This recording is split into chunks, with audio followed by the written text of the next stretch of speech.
Sebelum manusia mengenal kata sejarah, sebelum pena menulis peradaban, sebelum nama-nama bangsa dan kerajaan tercatat, alam semesta telah lebih dulu bersaksi atas satu keputusan besar dari Sang Pencipta.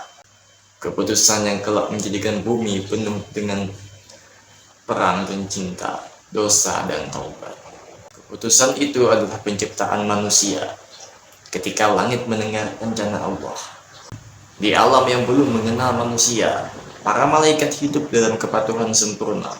Mereka tidak makan, tidak tidur, tidak punya hawa nafsu, emosi. Hidup mereka hanya satu, menjalankan perintah Allah tanpa ragu dan tanpa tanya. Lalu Allah menyampaikan sebuah kehendak yang belum pernah terjadi sebelumnya. Sesungguhnya aku hendak menjadikan seorang khalifah di bumi. Para malaikat terdiam. Mereka tahu bumi bukan tempat yang sederhana. Bumi punya potensi kerusakan. Mereka bertanya, bukan karena membantah, tapi karena mereka ingin memahami hikmah. Ya Allah, mengapa engkau hendak menciptakan makhluk yang akan menumpahkan darah dan membuat kerusakan, sementara kami selalu bertasbih dan mensucikanmu? Allah tidak menjawab dengan penjelasan panjang. Ia hanya berkata, sesungguhnya aku mengetahui apa yang tidak kalian ketahui. Kalimat ini menjadi tanda bahwa penciptaan manusia bukan tanpa tujuan. Ada rahasia, potensi, dan hikmah besar yang bahkan para malaikat belum memahaminya. Allah kemudian mengambil tanah liat kering yang berasal dari lumpur hitam yang diberi bentuk. Setelah jasad Adam dibentuk dengan sempurna, Allah meniupkan ruh ke dalam dirinya. Pada saat itulah Adam hidup. Ia bukan sekedar makhluk biologis, tetapi makhluk yang memiliki akal, kesadaran, dan tanggung jawab. Ia melihat, mendengar, dan menyadari keberadaannya.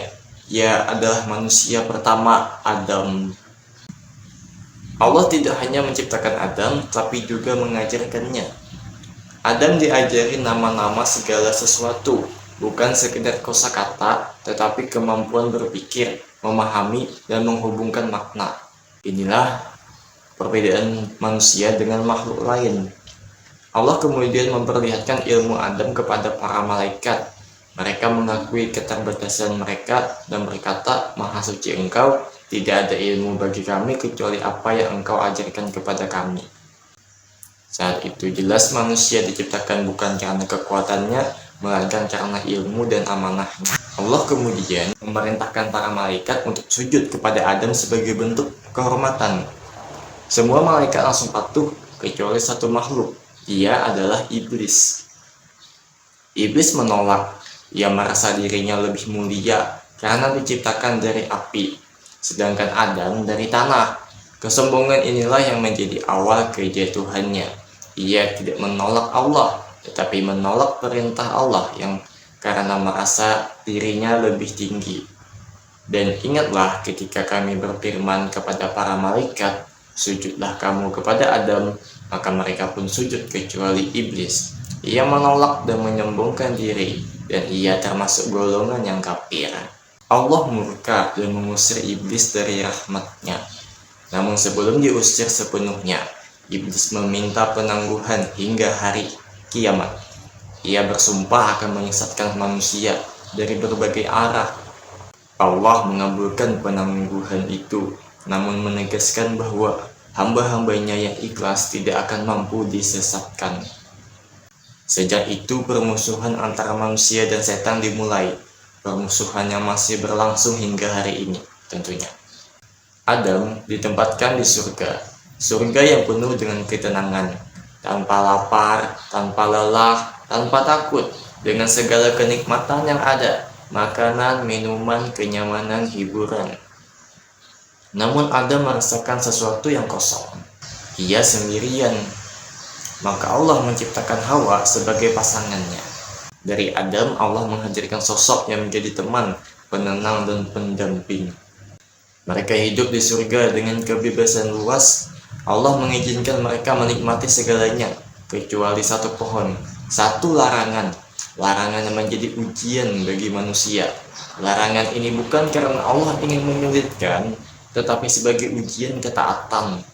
Dan kami berfirman, wahai Adam, tinggallah engkau dan istrimu dalam surga, dan makanlah dengan nikmat apa saja yang ada di dalamnya sesukamu. Tetapi janganlah kamu dekati pohon ini, nanti kamu termasuk orang-orang yang zalim. Al-Baqarah ayat 35. Iblis melihat kesempatan dari sini. Ia tidak memaksa, ia tidak mengancam, ia membisikkan keraguan, ia menyamar sebagai penasehat. Ia berkata bahwa pohon itu adalah jalan menuju kemuliaan.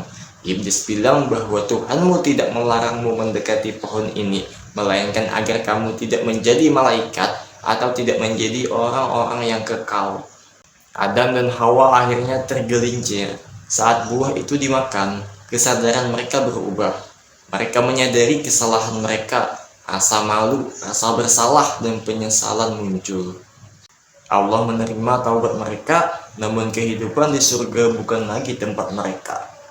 Al-Baqarah ayat 38, kami berfirman, turunlah kamu semuanya dari surga itu.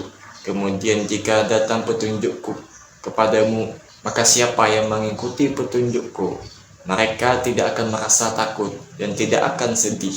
Allah menurunkan Adam dan Hawa ke bumi. Ketika Nabi Adam alaihissalam dan Hawa diturunkan dari surga ke bumi, itu bukan sekedar perpindahan tempat, tetapi awal dari kehidupan yang penuh ujian. Ada hal yang membuat ujian itu terasa lebih berat. Adam dan Hawa tidak diturunkan di tempat yang sama. Dalam beberapa riwayat disebutkan bahwa Nabi Adam diturunkan di wilayah yang jauh, yang Adam mengatakan di bumi India, sementara Hawa di tempat yang berbeda sangat jauh. Dua manusia pertama dunia, tanpa keluarga, tanpa peradaban, tanpa petunjuk arah. Nabi Adam yang sebelumnya hidup dalam kenikmatan surga, kini berada di bumi yang keras. Ia merasakan sesuatu yang belum pernah ia rasakan sebelumnya. Begitu juga dengan Hawa, ia pun merasakan kehilangan yang sama. Dunia terasa luas namun kosong. Waktu demi waktu, Nabi Adam berjalan menyusuri bumi. Ia tidak tahu kemana harus pergi, tapi ia harus berjalan. Bukan karena ia tahu arah, tetapi karena harapannya belum mati. Setiap langkahnya adalah doa. Setiap pencariannya adalah bentuk taubat yang hidup. Ia bukan hanya mencari Hawa, tetapi juga kembali pada kedekatan dengan Allah.